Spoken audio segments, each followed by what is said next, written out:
नमस्कार। आइए शुरू करें आज का टॉपिक। और आज का टॉपिक शुरू करने से पहले प्लीज़ लाइक, शेयर, सब्सक्राइब और कमेंट ज़रूर करें, क्योंकि ये हमें मोटिवेशन देते हैं। तो शुरू करें। आज का टॉपिक है विराम चिन्ह, पंक्चुएशन। विराम शब्द का अर्थ रुकना है।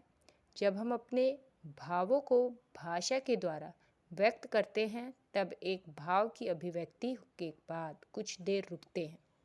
यह रुकना ही विराम कहलाता है। इस विराम को प्रकट करने हेतु जिन कुछ निश्चित चिन्हों का प्रयोग किया जाता है वे विराम चिन्ह कहलाते हैं, जो निम्न है। अल्प विराम, कॉमा। पढ़ते अथवा बोलते समय बहुत थोड़ा रुकने के लिए अल्प विराम चिन्ह का प्रयोग किया जाता है, जैसे सीता, गीता। अर्धविराम, सेमीकॉलन। जहाँ अल्प विराम की अपेक्षा कुछ ज़्यादा देर रुकना हो वहाँ इस अर्धविराम चिन्ह का प्रयोग किया जाता है, जैसे सूर्योदय हो गए, अंधकार न जाने कहाँ लुप्त हो गया। पूर्ण विराम, फुल स्टॉप। जहाँ वाक्य पूर्ण होता है वहाँ पूर्ण विराम चिन्ह का प्रयोग किया जाता है, जैसे मोहन पुस्तक पढ़ रहा है। विस्मय आदि बोधक चिन्ह, जैसे साइन ऑफ एक्सक्लामेशन कहते हैं।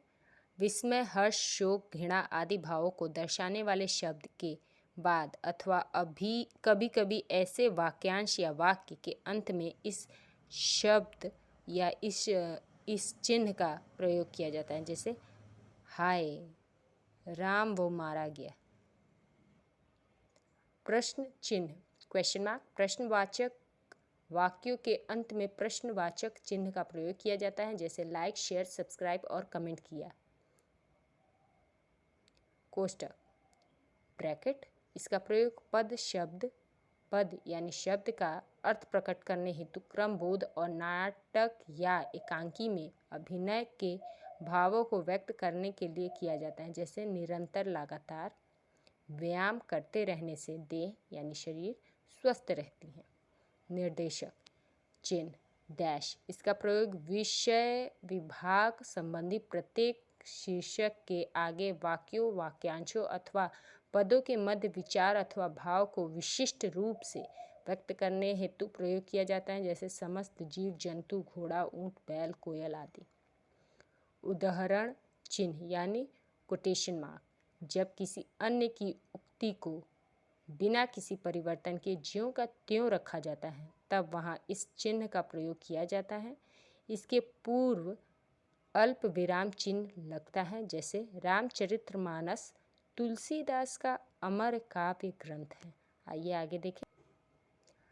आदेश चिन्ह, साइन ऑफ फॉलोइंग। किसी विषय को क्रम से लिखना हो तो विषय क्रम व्यक्त करने से पूर्व इसका प्रयोग किया जाता है, जैसे सर्वनाम के 5 भेद हैं।